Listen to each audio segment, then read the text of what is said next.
Hello guys! Hello Gemini! Welcome dito sa aking channel, Kapalaran 888 Gemini. Alamin natin kung anong messages, vibration, gabay energy para sa lahat. Ito ay general weekly tarot reading para sa lahat ng Gemini. Ano bang energy? Ano ba ang message na pwedeng resonate ka? Tingnan natin Gemini. Okay, first card natin is reverse na purification and detoxification Gemini. So, naka-reverse siya. So, ibig sabihin, kailangan mo to. Okay? Siguro kailangan mong mag-purify, mag-detoxify.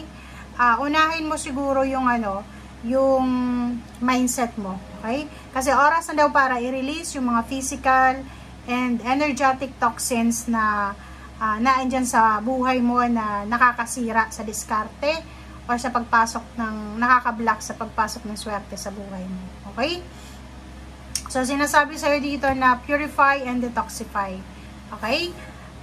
Purify and detoxify. So, ibig sabihin, unahin mo sa mga emotion mo. Kung may mga nararamdaman kang hindi maganda, alisin mo yan towards someone else. Alisin mo yan. Physical, may mga habits ka, unhealthy habits, unhealthy emotions, unhealthy vices, kung ano man yan, eating habits or ano pa man, make sure na alisin natin. Okay? Receiving, so sinasabi ng baraha sa'yo dito na may paparating, may upcoming blessings, may upcoming good news, may upcoming prosperity and abundance na paparating sa'yo. So, kailangan mong ihanda ang sarili mo. Syempre, 'di ba? Like parang ano lang 'yan, may okasyon sa bahay natin, 'di ba? Pag may okasyon tayo sa bahay, kailangan nating maglinis kasi magre-receive tayo ng mga bisita, 'di ba?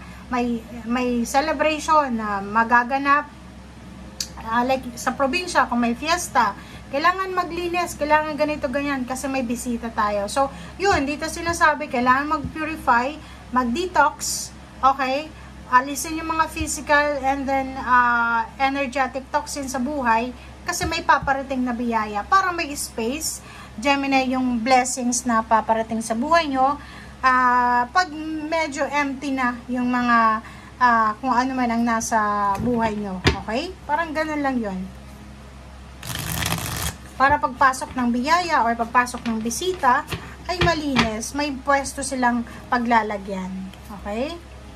Para magtagal sila, para magtagal yung blessings na yon sa buhay mo. Hindi yung, kasi minsan pumapasok yan, lumalabas ulit yung blessing na to, kasi wala silang space eh, 'di ba? Naiinitan sila sa buhay mo, so aalis na sila, kasi walang space eh. Sasabihin si Gemini, punong-puno yan, so hindi na ako papasok dyan, parang ganun. Okay?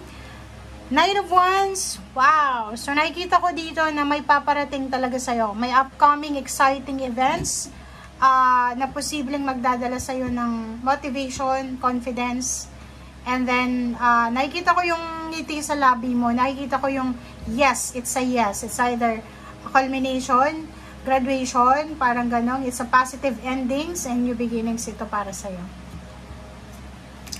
Okay, next is Two of Wands. So nakikita ko sa'yo dito, may mga offer tayo ditong matatanggap or pwedeng bibigyan ka ng pagkakataon ng universe na makatanggap ng offer. It's either job offer, career, relationship, friendship, or new place of work or new residence. Okay? So, kailangan mo daw magdesisyon. Lumabas ka sa comfort zone mo kung magdedesisyon ka, Gemini. So, yun na nga. Sinasabi sa'yo dito, Gemini, ng baraha na kailangan mong umalis sa lugar na hindi ka na masaya, sa sitwasyon na hindi ka na excited, 'di ba? Sa trabaho, siguro hanapin mo kung ano yung magbibigay excitement sa iyo. Pag hindi ka na excited, bakit ka pa mag-i-stay, 'di ba? Okay? So, Seven of Cups, so nakikita ko sir dito na bibigyan ka ng pagkakataon ng ating universe, ng ating Panginoon, ng chance na makapili. So, pwedeng maraming mag-o-offer sa iyo ng kontrata, contract signing. Maraming paperwork ito. So, ihanda mo yung sarili mo, Gemini. Pwedeng hindi pa to sa linggong ito. Pwedeng ngayong January ito or pwedeng the whole year of 2025. Pero sinasabi na marami ditong choices na pwede kang pagpilian, na pwede mong pirmahan. It's a good karma. It's a karmic blessings, karmic justice ito na posibleng darating sa buhay mo. Okay, zero the full, diba? So, bibigyan ka ng pagkakataon ng universe na makapagsimula, mai-correct yung mga dapat i-correct, maibalik yung dapat ibalik sa buhay mo. Kung hindi ka masaya sa kasalukuyan mong sitwasyon, at ang zero the full is medyo risky siya kasi hindi natin alam kung saan papunta yung situation na to, but sinasabi sa'yo dito na kung sobra kang courageous and sobra kang may tiwala sa sarili mo, hindi ka matatakot. So zero the full, it's new beginnings. Pwedeng pwedeng yung iba, it's international travel, international job, or pwedeng yun. So tingnan mo to. So maraming ibibigay sa yung offer ang ating universe. Maraming information, good news na posibleng darating sa'yo, na involved ka, pwede sa ibang tao, kakilala na nagtatrabaho sa ibang bansa, or ganyan ganito.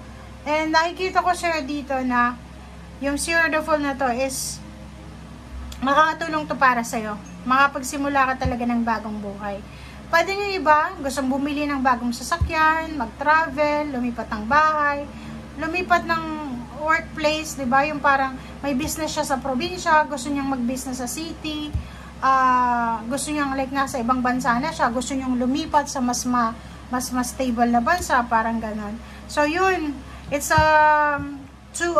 three positive major arcana. So apat na siya, 1, 2, 3, 4, 5 major arcana to. So 5 major events ang posibleng mangyayari sa buhay mo na magdadala sa iyo ng progress, ng development, ng forward movement, ng new beginnings, ng karma, good karma, ng happiness, celebration,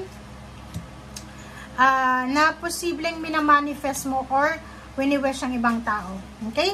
So, kung ano man tong hinihintay mo, siguro matagal ka nang naghihintay ng financial success, pwedeng may binibenta ka, it's either binibenta mo yung bahay mo kasi gusto mong lumipat sa ibang lugar. Ngayon na January nito, siguro babalik na naman sa isip mo, kailangan ko na talagang magdesisyon.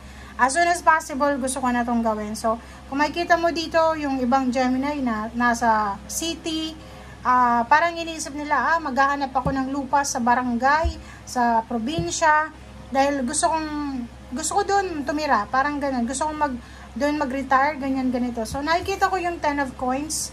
Nakikita ko sa inyo dito yung pag-iipon ng lump sum of money, di ba? Parang mayroon kang mahawakan na lump sum ng money na ilalaan mo talaga siya para doon sa project na yon or sa plano mong yon. So, sisimulan mo siya this week. Okay? So, matagal mo na siyang plano, pero ngayong linggong ito, talagang nakapag-desisyon ka na. Ito yung gagawin ko eh. Ito yung gusto ko. Okay? Thank you guys. Bye!